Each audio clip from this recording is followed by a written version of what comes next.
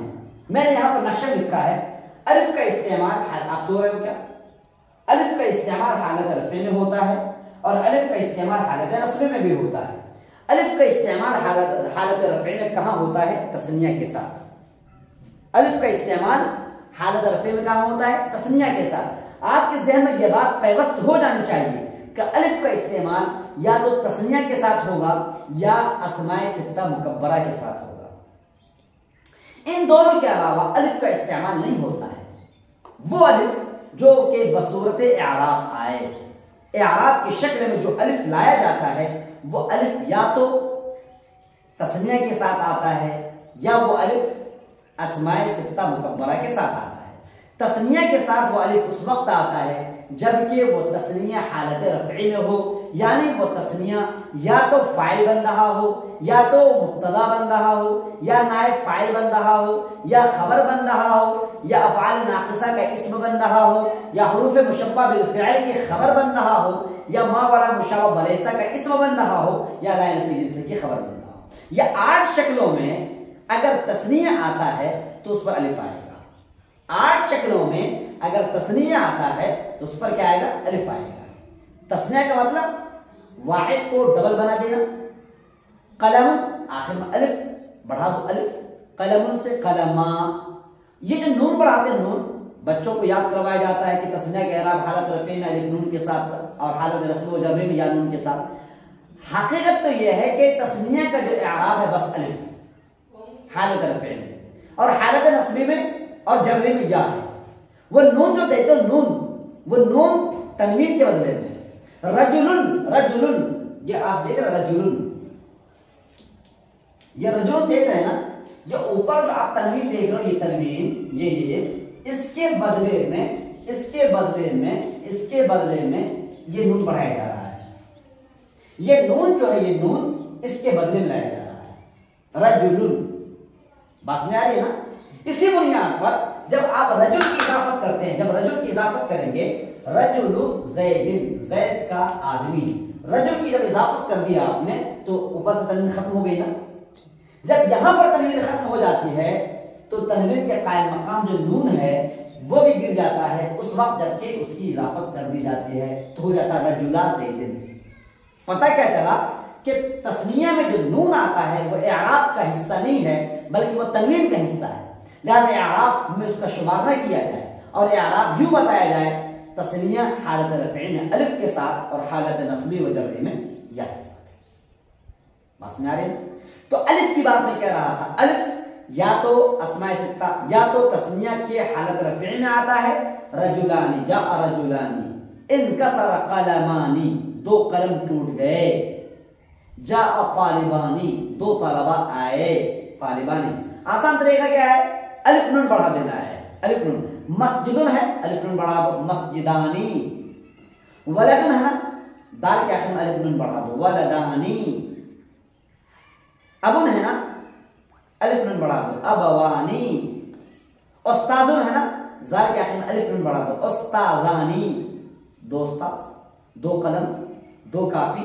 کراستانی، الف نون بڑھا دینے سے کیا ہو جائے گا؟ تثنیہ بن جاتا ہے. تو الف نمبر 1 کہاں استعمال کیا جاتا ہے؟ تثنیہ میں حالت رفع میں. حالت رفع کا مطلب سمجھ لیا نا آپ نے؟ حالت رفع کا مطلب ہوتا ہے کہ وہ فاعل بنے یا مبتدا بنے یا نائب فاعل بنے یا خبر بنے. بات میں آ رہی ہے نا؟ یہ ہے. اچھا، اور اسی الف کا استعمال حالت نصبی میں ہوتا ہے ایک جگہ اور، وہ کہاں ہوتا ہے؟ اسماء ستہ مکبرہ ہے نا. تو الف کا استعمال دو جگہ ہوا، نمبر ایک تثنیہ کے ساتھ جبکہ حالت رفع میں آئے، اور الف کا استعمال ایک جگہ اور ہوتا ہے، وہ کہاں ہوتا ہے بتائیں؟ اسماء ستہ مکبرہ میں جبکہ حالت نصبی میں آئے. عجیب بات ہے، وہ الف جو بسا اوقات حالت رفع میں آتا ہے تو وہ ہے تثنیہ، وہ الف جو بسا اوقات حالت نصبی میں آتا ہے، حالت نصبی کا مطلب یعنی وہ مفعول بنے، پانچوں مفاعل میں سے کوئی بن جائے، سمجھ میں آ رہے نا؟ تو مفعول کی شکل میں حالت نصبی میں آتا ہے. لیکن یاد رہے کہ وہ الف جو کہ تثنیہ میں آتا ہے وہ حالت رفع میں آئے گا، اور وہ الف جو حالت نصبی میں آتا ہے وہ کہاں آتا ہے؟ اسماء ستہ مکبرہ. اسماء ستہ مکبرہ 6 ہوتے ہیں، ابن، اخن، حمن، فمن، ذو، ہن. ہن بعض لوگوں نے ہن کا شمار نہیں کیا ہے، ہن کے معنی شرمگاہ کہتے ہیں. بہرکیف تو الف کا استعمال کہاں ہوا؟ حالت رفعی میں تثنیہ کے ساتھ اور حالت نصبی میں اسماء ستہ مکبرہ کے ساتھ. الف کا استعمال دو جگہ ہوا، حالت رفعی میں تثنیہ کے ساتھ اور حالت نصبی میں اسماء ستہ مکبرہ کے ساتھ. اعراب کی شکل میں جو الف آتا ہے بس وہ دو جگہ آتا ہے، نمبر ایک تثنیہ کے ساتھ حالت رفعی میں، نمبر دو اسماء ستہ مکبرہ کے ساتھ حالت نصبی میں. اس کے علاوہ کہیں پر بھی الف نہیں آتا ہے. آج میرے دوستو اتنی ہی باتوں پر میں اپنی بات مکمل کرتا ہوں. انشاءاللہ باقی حصے کو کل میں آپ کے سامنے پیش کرنے کی کوشش کروں گا، کیونکہ طویل باتیں ہو جاتی ہیں، ویڈیو لمبی ہو جاتی ہیں اور اس کو اپلوڈ کرنا بہت مشکل ہو جاتا ہے. آج میں آپ کے سامنے جو بات پیش کری اس کا خلاصہ یہ ہے کہ اعراب کی دو قسمیں ہیں، اعراب بالحرکت اور اعراب بالحرف. اعراب بالحرکت زبر زیر پیش، یہ زبر زیر پیش تین طرح کے اسماء پر لاتے ہیں، اسم مفرد صحیح، جاری مجرا صحیح، جمع مکسر. ان تینوں کا اعراب اگر آتا ہے تو پیش زبر زیر. اور اعراب بالحرف میں پہلا جو ہے الف ہے، الف یا تو تثنیہ میں آئے گا جبکہ تثنیہ حالت رفع میں آئے، اور جب اسماء ستہ مکبرہ میں آئے گا جبکہ اسماء ستہ مکبرہ حالت نصب میں آئے. جزاکم اللہ احسن الجزاء. اسی امید کے ساتھ میں آپ سے جدا ہوتا ہوں کہ پھر سے ہم کل آپ سے ملیں گے اور میری باتوں کو دوسروں سے شیئر کرنے کی کوشش کریں تاکہ وہ طلبہ جو کہ کتاب رٹ کر کے یاد نہیں کر سکتے ہیں تو نقشوں کی شکل میں ان کو یاد کرنا آسان ہو جائے اور ڈائریکٹ ہمارا رشتہ قرآن کریم اور احادیث نبویہ سے ملے. جزاکم اللہ. السلام علیکم ورحمۃ اللہ.